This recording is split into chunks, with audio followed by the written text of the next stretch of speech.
Завгүй өдөр хоногуд үргэлжилж өнөөдрийн ажил маргаашийн төлөвлөгөө гэсээр цаг хугацаа харавсан сум шиг өнгөрсөөр нийгмийн нүргэн тасралтгүй мэдээллийн урсгалууд таны сонорт чухал сэдвүүдийн талаар жинхэнэ дуу хоолой хүргэх бодит подкастыг хүргэж байна. Би сэтгүүлч Мөнхуянга олон таалт үзэл бодлууд гүн гүнзгий утга сэдвүүдийн талаар ярилцъя. Чөлөөт яриа бодит нөлөө Real Podcast. Сайн байцгаана уу эрхэм үзэгчдээ, та бүхэндээ энэ өдрийн мэнд хүргэе. Real Podcast-ийн цааш шинэхэн дугаар та бүхэнд хүрэхэд бэлэн боллоо. Энэ удаагийн дугаараараа бид бас нэг сонирхолтой зочныг та бүхэнтэй уулзуулж байна. Zero to Hero гэх Австралид эхэлсэн гарааны бизнесийг үүсгэн байгуулагч, за мөн бизнес хөгжлийн мэргэжилтэн Алтан Гэрэл оролцож байна. За энэ өдрийн мэнд хүргэе. Урилга хүлээж авсанд баярлалаа. Урьсанд баярлалаа. За сайн. За баярлалаа. Тэгэхээр манай үзэгчдэд зориулаад өөрийнхөө талаар товчхон танилцуулбал. Намайг Алтан Гэрэл гэдэг. За би болоод ирэхлээр 2023 оноос хойш Австрали улсад одоо амьдарч байгаа. За анх эрэхтэй би University of Wollongong ихтэй сургуульд одоо мастерын зэрэгийг хамгаалах гад олон улсын бизнес болон санхүү менежмент гэдэг 2 мастерын зэрэгийг хамгаалаад төгссөн. За тэрний өмнө болоод ирэхлээр Монголд би Unitel, Point гэх компаниудад яг бизнес хөгжлийг хариуцаад явж байсан юм туршлагатай хүн байгаа. За одоогийн үед болоод ирэхлээр яг Zero to Hero гэх өөрийнхөө гарааны бизнесийг эхлээд тэрэн дээрээ фокуслаад одоо баяхантайгаа хамт ажиллаад улам хөгжүүлээд явж байгаа ийм залуу байна. За баярлалаа. Тэгэхээр ер нь бол ингээд залуучууд хийж бүтээгээд өөрийнхөө хүсэл сонирхол болоод өөрийн мэргэжлийн чадвар дээр суурлаад маш олон зүйлүүдийг хийж байна. Тэдгээрийг нэг гэж бол харж байгаа. Тэгэхээр яг Zero to Hero-гийн онцлогийг ер нь яг ямар хүмүүст зориулсан, ямар асуудлыг шийдэхэд одоо гарц гаргалгаа болохоор хийж хэрэгжүүлж эхэлсэн энэ тухайгаа ярил. Тийм, Zero to Hero-г яг эхлэлээс нь ярих юм бол эхлэн нь болоод ирэхлээр Монголд байхдаа би одоо их сургуулиас ажил руу ороод тэгээ ажилд ороод яг ажилд орсон чинь нөгөө их сургууль сурсан юмнууд маань дийлэнх нь хэрэглэгдэхгүй тий. Ажил дээр гарч ирэл дахиад бүх юмыг шинээс нь эхлэе, шинээс нь сураал. Их сургуулаа төгсөөл тэнгүүтээ би бараг болчлоо штэ гэж бодоод орсон чинь яг үүндээ юу ч болоогүй эхлэж байсан байгаа байхгүй. Тэгээ яг ажилд ороод явсан чинь надад маш их юм гэпүүд одоо юм сурах ёстой зүйлүүд маш их гарч ирсэн. Тэгээд ер нь бол суралцаад явж байсан. Суралцаж явж байгаад тухайд нэлээд олон жилийн дараа ковидын локдаун гарч ирсэн. Ковидын локдаунаар юу болсон бэ гэхээр манай ажлаас би энэ бол ажил болгоноос л тэгсэн баг л та. LinkedIn ч гэдэг юм уу те, Coursera ч гэдэг юм уу, тийм курсуудыг үнэгүй сабскрипшнээр өгчээсэн. Тэгээд угаасаа ковид үеэр чинь гэрте байгаа те. Тэгэхээр мэдээж хэрэг илүү цагаараа өөрийгөө хөгжүүлээд явж байсан. Тэгээд тэр зүйл маань надад маш их хэрэг болсон. Цаашаа ер нь баг өдөртөж явах те, хүмүүсийг лид хийх, илүү өөрийгөө хөгжүүлэх төр хэрэг болсон. Тэгээд тухайд би нэг юм бодож ирсэн. Бид нар Coursera-гаас англиар юмнууд үзэж байгаа те, бүх юмыг англиар үзэж байгаа. Хүн угаасаа ажил одоо их сургууль сурж байгаад ажил дээр гараад өөрийгөө аягүй мөнгөтэй мэдэрт юм байна. Ерөөсөө л би тийм их сургуульд амарлаг байсан ч гэсэн ажил дээр гараад ирэхлээр те, туршлагатай хүмүүс яаж юу, илүү өөрөөсөө илүү хүмүүс яаж юу очоод ирэхлээр өөрийгөө мөнгөтэй мэдэрт юм, бүх юм нойлоос эхэлт юм байна гэж би анх тэрэн дээр Zero to Hero гэж харахад тэгээд тухайн үед болоод ирэхлээр илүү шинээр ажилд орж ирж байгаа хүмүүсийг ямар нэгэн байдлаар скилжүүлэх, чадвартай болгоход нь зориулж юм хийя гэж анх бодож гаргаж ирсэн. Тэгээ нэг ороо би ажлынхаа 2 охинтой нөгөө гэртээ бит гурван сууж байгаа. Нэг бичлэг хийгээд Zero to Hero-гийнхаа пэйжийг үсгээд шууд бичлэгийн апплод хийсэн чинь 100k view даваад ороод ирсэн байхгүй 100,000 view даваад ороод ирсэн. Тэгээд эн чинь болчоор юм байна гэд тэний хэсэг бичлэг хийж явж байгаа. Тэгээд мэдээж хэрэг голд нь нэлээд завсар авсан байсан. Бас нөгөө би өөрөө бас Zero зэсэг дээрээ тухайд очоод гэх юм уу. Тэгээд яг 0 зэг дээр очоод өөрөө нэлээд олон асуудалтай тулгараад тэгээд нэг хэсэг пауз аваад тэгээд ерөнхийдөө бол гадаад орнд ирээд гадаад оронд одоо сурч боловсроод өөрийгөө одоо 0-оос 1 зэг рүү орчлоо гэж өөрийгөө хараад байгаа байхгүй.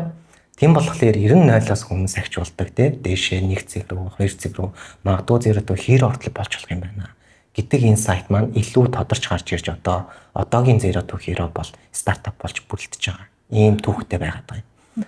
За тэнгүүд Zero to Hero яг юунд ямар хүмүүст зориулсан бэ гэхээр Zero to Hero бол 2 чиглэлтэй. Эхнийх нь болоод ирэхлээр олон улсад мэргэжлэрээ сурч төгсөөд те. Одоо маш олон хоригдол одоо чадвар хөндлүүлээд олон улсын компани мэргэжлэрээ ажиллаж байгаа чадвартай монгол хүмүүс маш их байдаг юм байна. Тэгэхээр тэр хүмүүсийг аль болох монголчуудыгаа те олон улсын тавцанд гаргаач, монголчуудыгаа education одоо уриалаач гэдэг үүднээсээ за энэ тэр хүмүүсийг манай дээр хичээлээр оруулах те community-га үүсгэсэй гэсэн байдлаар нэг талаас гаргаж байгаа. Нөгөө талаас залуучууд те аль болох одоо 0 цаг дээр очсон байгаа хүмүүс ч гэдэм үү те. Одоо яах вэ гэж байгаа. Аль эсвэл цаашаа сурч өгчөө гэж бодож байгаа залуучуудыг дараагийн шатруунд гаргах зорилгоор Zero to Hero бол үүсгэн байгуулагдаад явж байгаа. Ийм байхамаа. Тэгэхээр одоогийн байдлаар бол ерөнхийдөө байгуулагдаад тодорхой хэмжээний юм цаг хугацааг туулсан гэж сонсогдож байгаа ч гэсэн яг одоо вебсайтын хувьд ч юм уу те хүмүүст хүрээд эхэлснээсээ хойш бол бас удаагүй байгаа тий. Тийм тэрэн дээр ингэсэн гэсэн үг. Монголд би концепт гаргасан байсан. Ер нь бол тийм. Түүнээс бол ер нь бол яг ингэ бодоол явуулсан. Толонтро бодоол явуулсан тий. Тэгээ тухайн үед болоод ирэхлээр угаасаа над өөрт маань амар их асуудлууд гарсан байсан болохоор төр зур өөрөө эхлээд би 0-аас 1 рүү орох хэрэгтэй байгаа байхгүй тий. Хүмүүсийг би өөрөө давж туулаад өөрөө хийж чадсан тохиолдолд хүмүүсийг итгэлтэйгээр та нар чадна гэж хэлэхээс биш өөрөө чадаагүй байж тэг хүмүүсийг үгдээ эн чинь ингэдэж штэ тэгдэж штэ гэж жоох утгагүй болчиходсон. Тэгээд юу ч гэсэн өөрийгөө эхлээ сайжруулъя гэдэг нь ихний юм байгаад байсан. За тэгээд Zero to Hero маань байгуулагдахтаа сая сарын өмнө буюу 1 сарын 5-ны өдөр бид нар аль биесээр вебсайтаа лаунч хийсэн. За тэгээ одоогийн байдлаар бол нэг 200 актив одоо сургалт аваад үзээд явж байгаа хэрэглэгчид бол байгаа. Цаашаа цар хүрээний улам тэлээд явж байгаа. Австрали улсдаа бас нэг тодорхой хэмжээний хүмүүсээс мэдээд орж ирээд байгаа нэг ийм платформ байгаад байгаа. Тий. Тэгээд нөгөө хүмүүс чинь нөгөө он гарангуут одоо new year new me гэдэг те шин төвшөнд гарна. Одоо энэ жилэл ална гэж ингээд дандаа нэг юм төлөвлөгөөч гэдэг юм уу те нэг юм оргилсан сэтгэлтэйгээр шинэ оныг эхэлдэг шүү дээ. Гэхдээ яг тэр хөөс ингээд нэг эргээд буудаг үеуд бас байдаг те. Тэг магадгүй цаг хугацаа бүр ингээд нөгөө нас нэмэх тусам цаг хугацаа маш хурдан өнгөрөөд тэгээд оны төгсгөл гэсэн чинь яг нөгөө алж чадаагүй ч юм уу он дууссан бүтэн жил 365 хоног өнгөрцөн тохиолдлууд бас байдаг шүү дээ. Одоо хүмүүс ингээд хоорондоо тоглоом шогломоор ч гэсэн ярьдаг шүү дээ. Тэгэнгүүт одоо би юу гэж харж байна гэхэлэр одоо он гараад нөгөө алан тална гэсэн хөөс буугаад одоо яг ийм оны төлөвлөгөөндөө яг serious орж байгаа үед яг одоо цаг байж магадгүй гэж бодож байна. Нөгөө бас нэг сошиал дээр яваадсан шүү дээ. 2 дугаар сараас л одоо 26 оноо эхлүүлээ гэдэг шиг юм те. Тэгэнгүүт одоо яг Zero to Hero-гийн санал болгож байгаа бэлэн бүтээгдэхүүнүүд ерөнхийдөө яг ямар төвшөнд байгаа вэ? Ер нь одоогийн төвшний яг ерөнхий мэдээллийг үзэгчдэд өгвөл. Тий. Бид нар бол яг нөгөө 1 сарын 5-нд лаунч хийхдээ аль болох minimal viable product буюу хамгийн одоо байж болох хамгийн жижиг product-а лаунч хийж гаргаж ирж байна. Тэгээ одоо ирэхэд бол өрөө яваад байгаа. Тэгэхээр эхний ээлжинд болоод ирэхлээрээ бид нар ийм зорилго болоод ирэхлээрээ 0-оос эхлэн гэдэг концептоор хүмүүс гадаад оронд ирлээ. Гадаад оронд ирэхийн тулд яах ёстой вэ гэхээр нэгдүгээр хэл хэрэгтэй. Тэ хоёрдугаарт визний материалуудад орох. За гадаад оронд ирээд онбординг хийх буюу одоо жишээлх юм шууд cultural difference буюу одоо соёлоо өөрчлөн гэдэг чинь өөрөө хүний хувьд амар том асуудал болчихж байгаа. Хурж ирээ шууд шок болно те. Хаанаас байр болох мэдэхгүй те. Хурж ирлээ мэрэгчлэр ажилд орно гэж боддог ч юм уу те. Гэх мэтлэн маш олон юм мэдэхгүй зүйлсүүд байгаа. Бүх юм нойлоос эхэлж байгаа.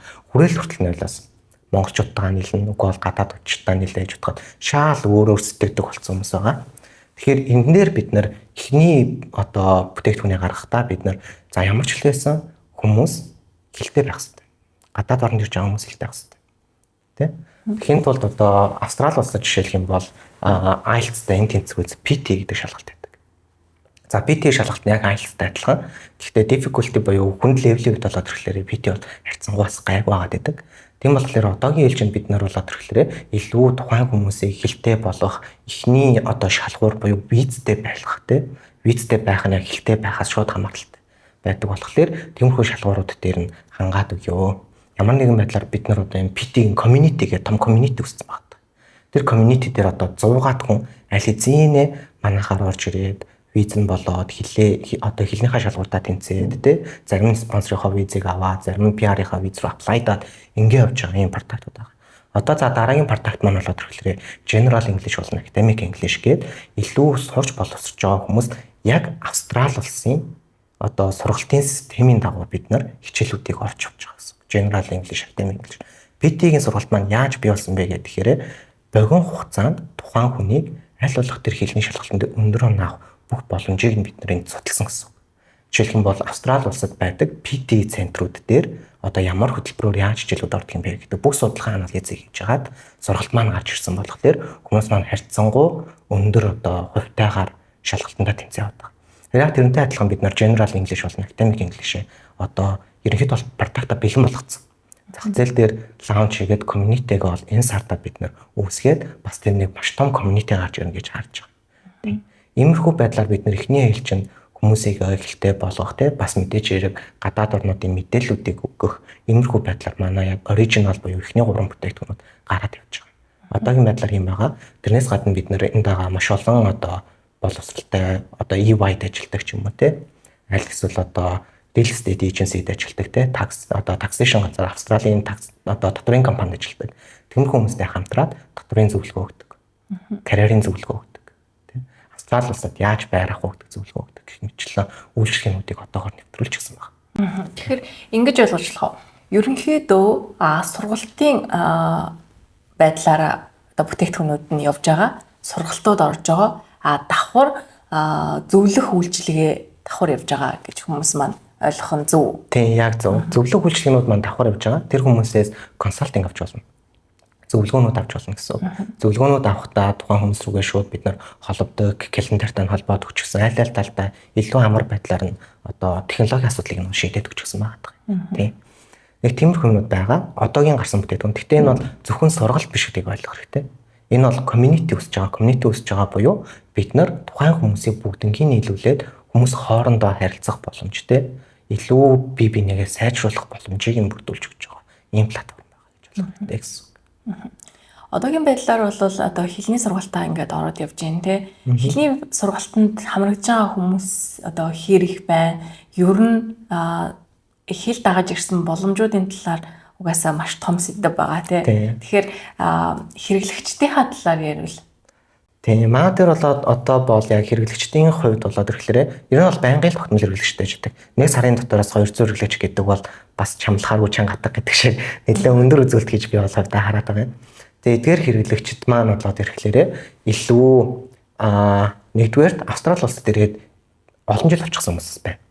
Олон жил очихсан хүмүүс маань тий одоо цаашдынхаа визнийхаа нөхцөл байдал тааруулж спонсор авах гэдэг ч юм уу тий PR виз авах. PR гэдэг нь болоод ирэхлээрээ Австралид байнгын оршин суух хэрэгтэй гэдэг ч юм уу. Тиймэрхүү юм дээр төрүүлж их боломжуудыг харж хэлний шалгалтууд өгч байгаа. Нэгдүгээрх нь.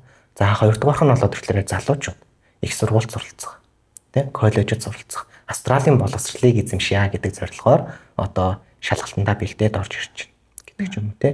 Тиймэрхүү байдлаар хүмүүс бол одоо явж байгаа. Гэхдээ илүү одоо Австрали бийсэд яваад байгаа. Тэгэхээр цаашдаа энэ болоод ирэхлээр илүү Монгол руугаа зах зээл нь тэлээд тий Монголоос гадна PT бол зөвхөн Австрали биш. Англи, Ирланд тий тэгээд өөр дээрээс нь Америк гэх мэтлэн том улсууд Герман бас байна. Маш том улсуудад бүгдэнд нь хүлээн зөвшөөрөгддөг. Ийм шалгалт байдаг болохоор маань өөрөө цаашаа тэлэх улам боломжтой гэж бодож байгаа гэсэн.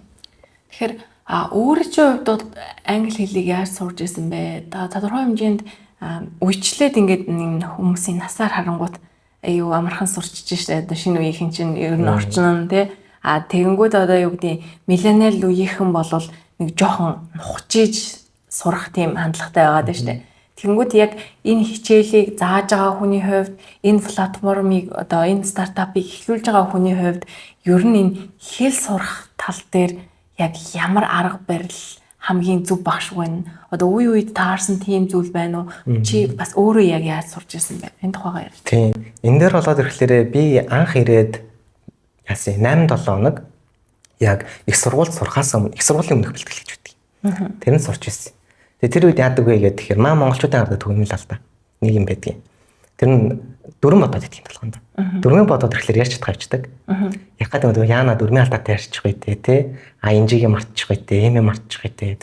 Тэгээд тархин болоод ирэхлээр эхлээд монголоор одоо монголоос англи руу орчуулад англиас орчуулсан юм а буцаад монгол руу орчуулад тэгж хариулдаг ч юм уу те.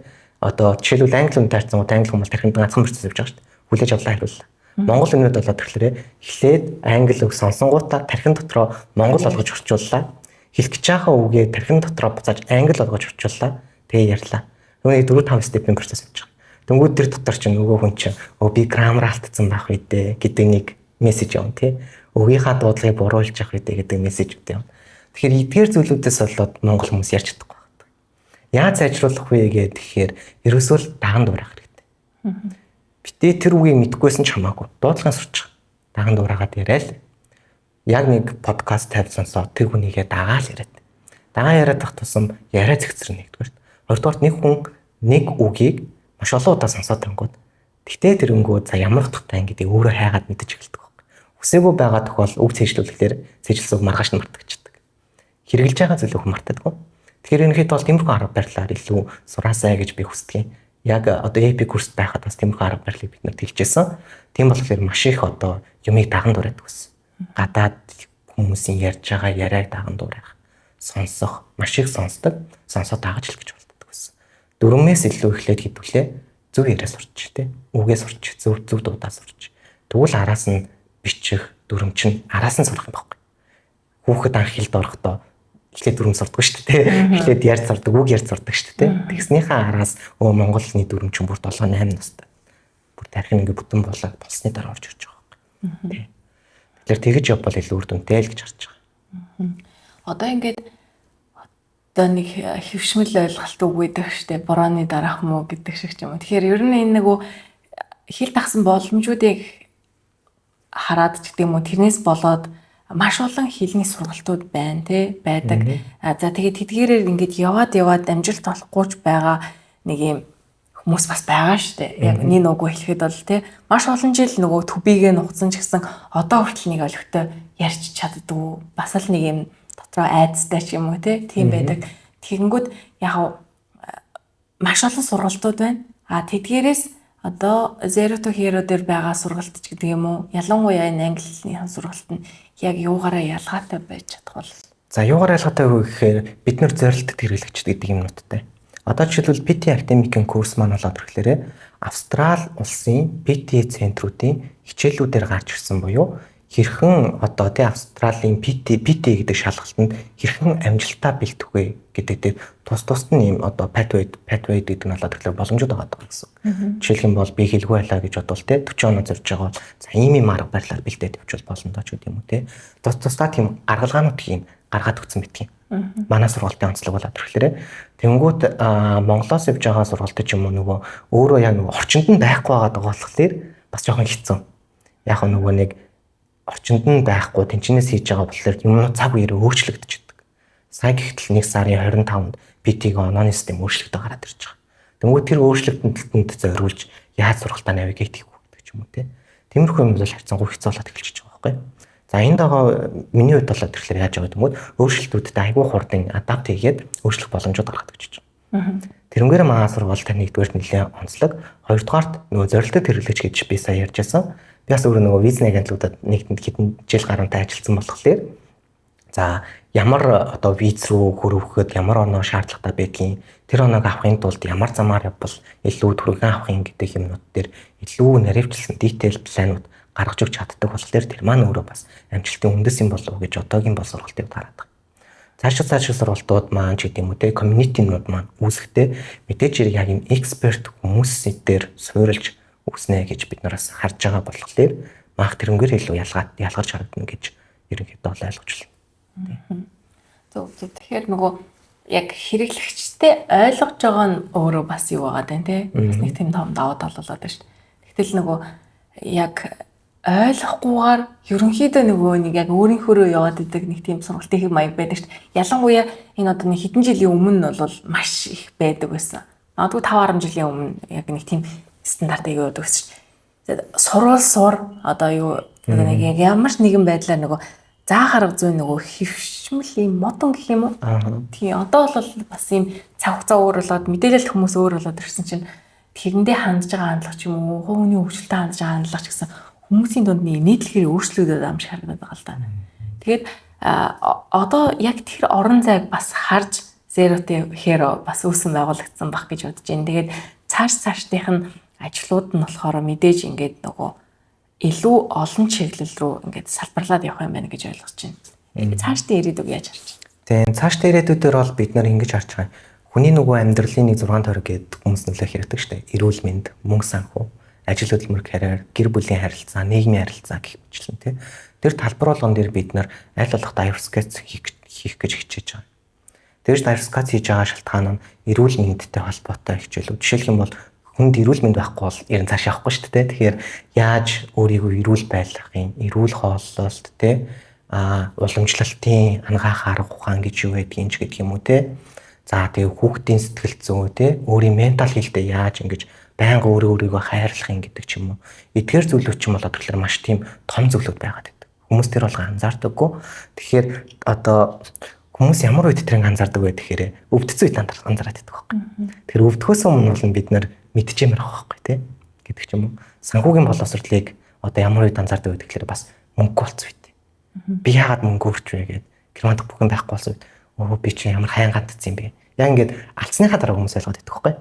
Тэгэхээр яг тэрэн дээр хэдүүлээ яаж алдахгүй байх вэ гэдэг дээр сургалтуудаа маш олон diversification хийгээд тухайн хүн аль одоо хэсэг дээрээ сул байгаад байгаа юм тий.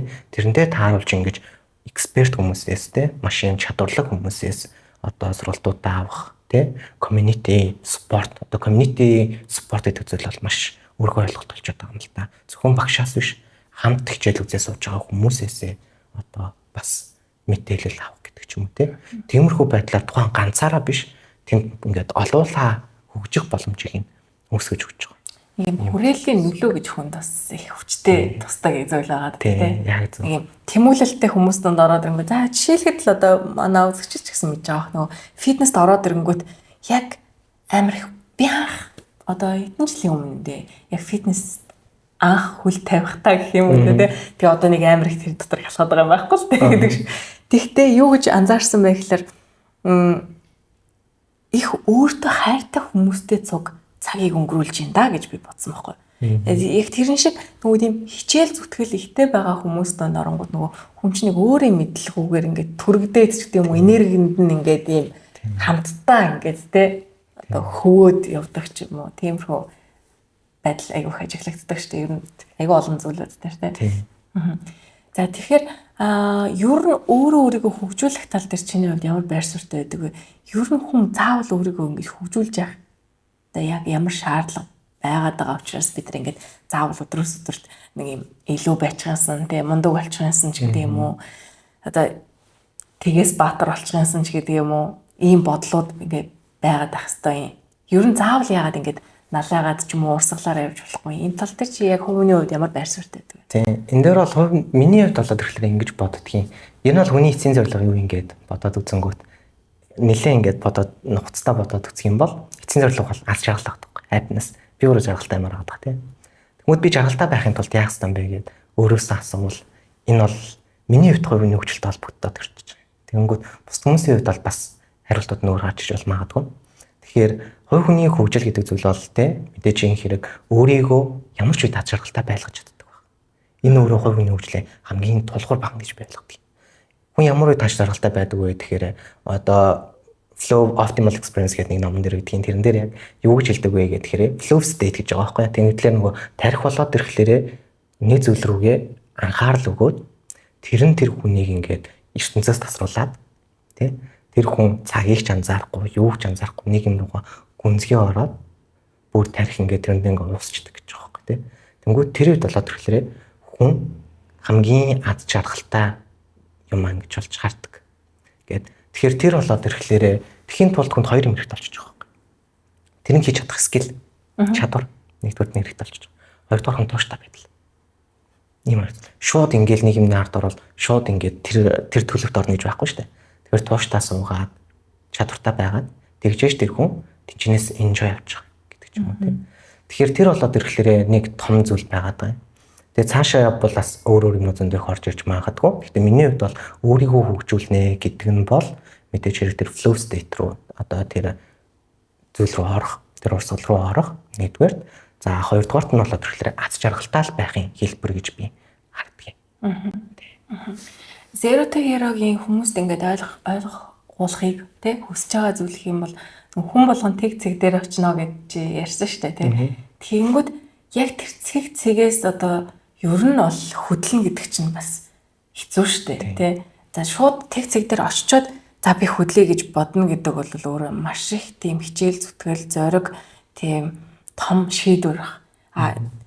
Тэндээс гарч иртлээ хүн чинь бас нэг сэтгэл зүйн уналтанд ордог ч гэдэг юм уу, өөрөө өөртөө гутрах гэдэг юм уу, маш олон юм сэтгэл зүйн нөхцөл байдлуудтай нүүр тулдаг тий. Тэгэнгүүт яаж ийм хөшүүргээр энэ хүмүүсүүдийг ингэж татъя гэж бодож энэ хүү ажлыг эхлүүлсэн байна. Тийм. Одоо ер нь процессын дунд ч гэсэн ингээд за ингэх хэрэгтэй байна, ингэх хэрэгтэй юм байна гэд өөрчилж байгаа, бодож байгаа, одоо өөрөө менежментийн аваа явж байгаа хүний хувьд бол бодож байгаа зүйл зөндөө байгаа шүү дээ. Тэгэнгүүт тэр хүнтэй ажиллана гэдэг ялангуяа тэр нэг уналттай сэтгэл зүйтэй ажиллана гэдэг чинь бүр өөрөө асар том зүйл тий. Тийм. Одоо ингэ тийм байна л да. Хүн ингээд 0 цаг буюу одоо миний хэлээд байгаа 0 цаг гэдэг бол одоо юу гэсэн үг? Хүн өөрлөгөө өндийж хардаг зүйл байхгүй.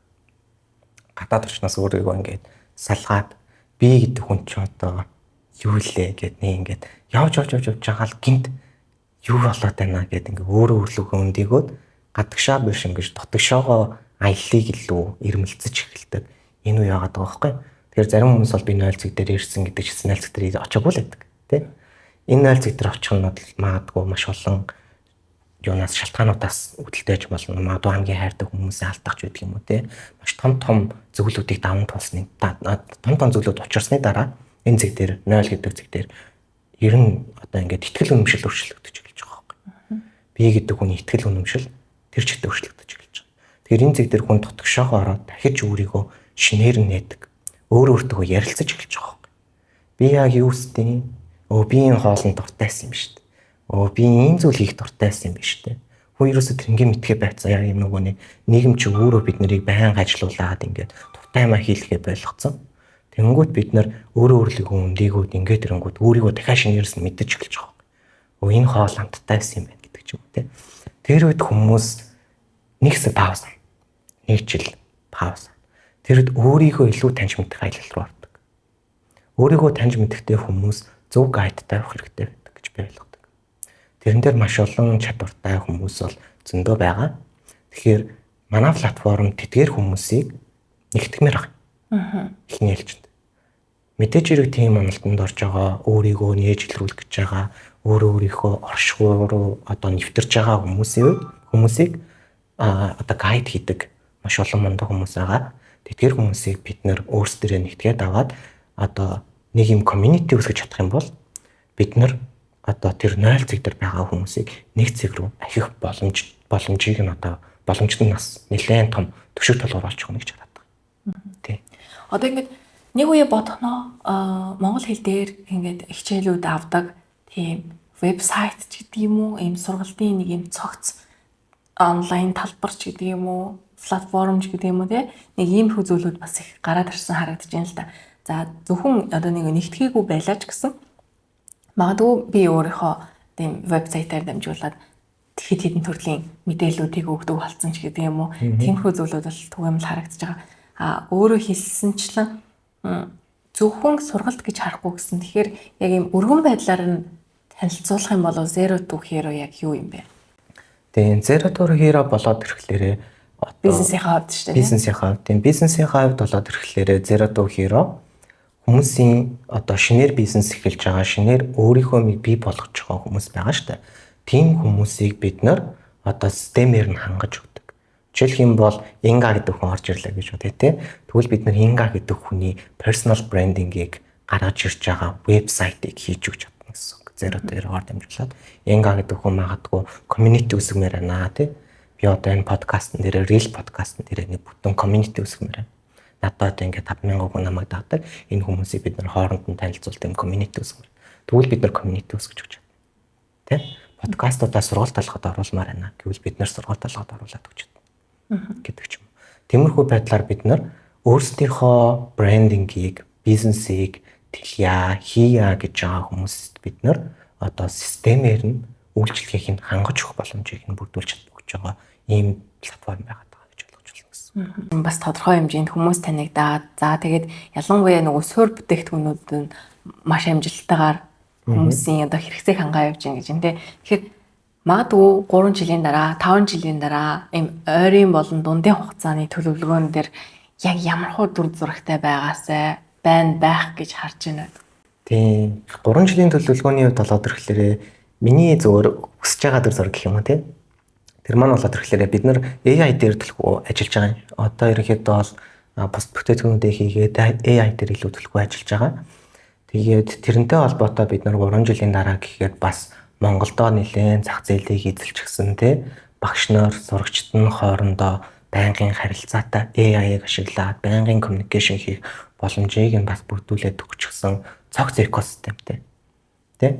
Маш олон залуучууд Zero to Hero-гоор дамжуулаад өөрийгөө сайжруулчихсан гэдэг нь өөрийгөө тодорхойлчихсан. Би гэдэг хүн чинь одоо ийм хүн шүү дээ гэдэг тодорхойлолт авчихсан. Амьдралын бас нэг тодорхой талбарууд дээр гараад ирчихсэн. За бас мэдээж топ хэлэнтүүд нь олон улсын тавцан дээр өрсөлддөг болсон байгаасаа гэдэг миний нэг хүсэл хагаад байдаг. Тэгээд тэрнтэй холбоотой бас 3 жилийн дотор Zero to Hero академик байгуулна гэдэг ихний миний том нэг амбишн байгаад байгаа юм. Тийм 3 жилийн зорилго бол тэгж харагдаж байгаа. 5 жил гээд ирэх юм бол бид нар зөвхөн Монголдоо биш олон улсын маркет руу бас гарнаа гэдэг хүсэл тэмүүллийг бол цээжиндээ дэг яадаг гэх юм уу. За гоё хүсэлтэй. Гоё одоо ер нь бол ингээд ийм тууштай тэгээ сайн сайхныг бодоод ялангуяа бусдын одоо нөгөө сайн сайхан дээр дөрвөлсөн гэх юм уу, ихэлсэн гэх юм уу тийм бизнес болоод тийм төсөл юмнууд бол нэлээд ийм урт замыг тоолж явдаг юм шиг санагддаг л та. Тэгэхээр нөгөө бусдад нөгөө өгөх тухайл бас яваад ах шиг байна. Санаа нь тий. Тэгэхээр Монголдо яг одоо ингээ гадаадд маш олон залуучууд сурч өгч байна. За өөрөө бас яг тэрний нэг нь тий. Тэгэхээр тэр ч утгаараа бас яг энэ зүйлийг одоо энэ ажлыг энэ төслийг том ажлыг те эхлүүлсэн баг гэж бодож байна. Ер нь Монголдо яг ямар өөрчлөлт энэ Zero to Hero-гоор дамжуулж өгье гэсэн тийм хүсэл мөрөөдөл гэх юм уу, амбиц гэдэг юм уу те байдаг бай. Тийм тэр бол нөгөө миний яг олон жилийн ил мөрөөдөлтөө яг л залуучууд руу чиглэсэн юм хийгээд би бас байн хүсдэг гэсэн баггүй. Залуучууд бол мэдгүйгээс олж амирыг алддаг. Тэгэхээр Zero to Hero бол нийгэм дээр байгаа одоо залуучууд гэдэг бол баг Gen Z гэж ойлгож болно тий. Gen Z байна. Gen Z юм хоёр нэлээд ялгаатай шүү дээ. Тэгэхээр ялангуяа Gen Z-нууд бол одоо бол амьдрал дээр нэлээд алдаа оноотой ихтэй ингэж явж байгаа хүмүүс байгаад байгаа гэж хараад байгаа байхгүй хүүхдүүд байгаа гэж байна. Тэгэхээр тэднийг ямар нэгэн байдлаар сайжруулад нийгэмд бас дараагийн байр суурь руу оруулах тий. Одоо мэдээж хэрэг 10 жилийн дараа 20 жилийн дараа гэж бодоход тэр залуучууд яг нийгмийг чиглүүлээд явах том хүчин зүйлүүд том хүмүүс болж гарч ирэх гэдэг байгаа байхгүй. Тэгэхээр тэр үедээ бэлэн болцсон байх тий. Тэрнээс нэг жоохон хэмжээний магадгүй нэг хүнд тий. Магадгүй хоёр хүнд тусалсан байвал тэр бол Zero to Hero-гийн бас том амжилтуудын нэг Монгол улсын улсад одоо үзүүлж байгаа хувь нэмэр гэж би хараад байгаа. Тий. Тэгээ мэдээж хэрэг манайх дандаа Монгол улсдаа одоо гадаадын боловсролыг Монгол руу чиглүүлж явж байгаа гэдэг утгаараа энэ бол бас маш том зүйлүүдийн нэг гэж би боловта хараад идэх юм тий. Одоо яг өөрөө чинь хувьд ийм hero гэвэл яг ямар тийм идеал хүн чинь тий яг ямар хүнийг одоо hero гэж өөрөө хардаг вэ? Тий, ер нь энэ айгу сонирн л да. Юу вэ гэхээр би нэг тийм гадаадын хүмүүсийг нэг амар hero гэдэг ингээ хараад ирдэг байдгүй. Би ерөнхийдөө бол монгол хүмүүст айгу дуртай. Тэгээ монгол хүмүүс дотроо маа бяцлаглалын багш гэдэг юм. Тэр хүн бол миний хувьд hero байхгүй. Яг ингээ 0 цаг дээр хахад бид хоёр ингээ өдрөөлгөн хамт нэг бяцлал хийгээд ингээ явдаг байсан. Намайг арай ингээ өөр төвшин тавиачиж миний энэ толгоон дотор байсан бодлуудыг өөрчилж өгчээсэн, өөрчлөхөд маш том хувь нэмэр өгчээсэн хүн байдаг. Тэгэхээр тэр хүнийг би илүү hero гэж хардаг юм. Тийм. Яг тэр хүн шиг болно гэхээс илүү миний хувьд hero байгаа байхгүй тий. Тэгэхээр өөр хүмүүсээ ч гэсэн ямар хүн hero байх вэ гэдэг бол тэр хүмүүсийн бас ямар төвшин дээр байгаа вэ, юу үзэж тулж байгаа вэ гэдэгтээ шууд хамааралтай болов гэж бодож байна. Зөв. Тэгэхээр одоо ингээд бидний ярилцлагыг үзээд сууж байгаа. За тэгээд бас бодол болж байгаа ч гэх юм уу те. Магадгүй нэг юм эргэлзээтэй байгаа залуучууд байх юм бол яг маргаашнаас магадгүй өнөөдрөөс нэг зүйлийг ингээд илүү дээр хувилбараа бүтээхтэй зориулж хийж эхлэх юм бол чиний хувьд тэр зөвлөгөө юу байх вэ? Тийм, миний хувьд бол зөвлөгөө гэвэл эхлээд нэгдүгээрт гэдэг шиг байна. Тэ? Өглөө усах хэрэгтэй. Өглөө босоод усах хэрэгтэй. Ямар жижиг юм шиг сонсож байгаа ч гэсэн маш том зүйлүүдийн нэг байдаг. Яг үнийг сэргийлдэг, тархины 75-аас 80% уснаас бүрддэг гэдэг маш маш олон зүйлүүдийн эхлэл бол өглөө босоод босоо. Хоёрдугаар өөртөө дандаа гоё үг нүдэл хэрэгтэй. Өглөө босоод өөртөө дандаа гоё үг хэлэх тий. Гуравдугаар зоригтой байх. Зоригтой хүн хөдөлдөг. 0 2 өдөр жишээ авах юм бол ямар хүмүүс илүү одоо PT дээр амжилт үзүүлж байгаа вэ гэдгээр зоригтой. За би одоо 6 сард виз мэдвэл надад угаасаа оноо хэрэгтэй би угаасаа л энд ингэж яах шаардлагатай. Тим сэтгэл зүйтэй орж ирж байгаа хүмүүс яг л хийдэг. Хийвэл ер нь бол хүнд чадахгүй юм гэж байхгүй шүү дээ. Тэр яг өөрөө хүчин чармайлтаа гаргаад зоригтой урагшилж чадж байгаа хүмүүс ер нь бол дамд тулаа гараад ирдэг. Тэгэхээр миний өгөх одоо том өнөөдрөөслөд хэрэгжүүлээрэй гэдэг зүйл бол зорилгоо маш сайн зөв тодорхойлоорой. Ус их уугаарай. Өглөө болгоныг аягаас уугаарай. Өөртөө дандаа сайхан хэлээрэй л гэж хэлмээр. За баярлалаа. Тэгэхээр нэг яг ингийн юм шиг хөтлөөсөө хоёлаас бизнесийг ярьлаа. За тэгээд ингээд өсөл төгсөлттэй. Тэгээ zero to hero гэдэг өргөн сэдвүүдийг ярьсан ч гэсэн эргээд бидний нөгөө эхлэх цэг гэх юм бол яг нөгөө байгаа байдлаа илүү одоо эрүүл тайван сайхан авч явах гэдэг ийм наад захын хүний хэрэгцээ байгаа шүү дээ. Тэгээд тэгэнгүүт бас энэ зөвлөж бас юм хөөрхөн санагдлаа. Тий. За баярлалаа урилга хүлээж авч одоо өөрийнхөө бизнесийг болоод бусад залуучуудаа монголчуудаа хандаж хийж байгаа ажлаа танилцуулсанд баярлалаа. Цаашдын ажилд нь өндрөөс амжилт хүсье. Мэдээж бас zero to hero энэ аялалд нь маш олон залуучууд те хүмүүс хамрагдаад бас өөрийнхөө hero болох аяллаа эхлүүлсэлээсэ гэж хүсье. Маш их баярлалаа. Өрсөнд маш их баярлалаа. За баярлалаа үзэгчдээ. Тэгэхээр энэ удаагийн Reel podcast энэ хүрээд өндөрлөж байна. Энэ удаагийн зочноор маань Zero to Hero одоо стартапыг үүсгэн байгуулагч, бизнес хөгжлийн мэргэжилтэн Алтан Гэрэл оролцлоо. Дараагийн урагтал баяртай. Завгүй өдөр хоногуд үргэлжилж өнөөдрийн ажил маргаашийн төлөвлөгөө гэсээр цаг хугацаа харавсан сум шиг өнгөрсөөр нийгмийн нүргэн тасралтгүй мэдээллийн урсгалд таны сонорт чухал сэдвүүдийн талаар жинхэнэ дуу хоолой хүргэх бодит подкастыг хүргэж байна. Би сэтгүүлч Мөнхуянга олон таалт үзэл бодлууд гүн үзгий утга сэдвүүдийн талаар ярилцъя. Чөлөөт яриа бодит нөлөө Reel podcast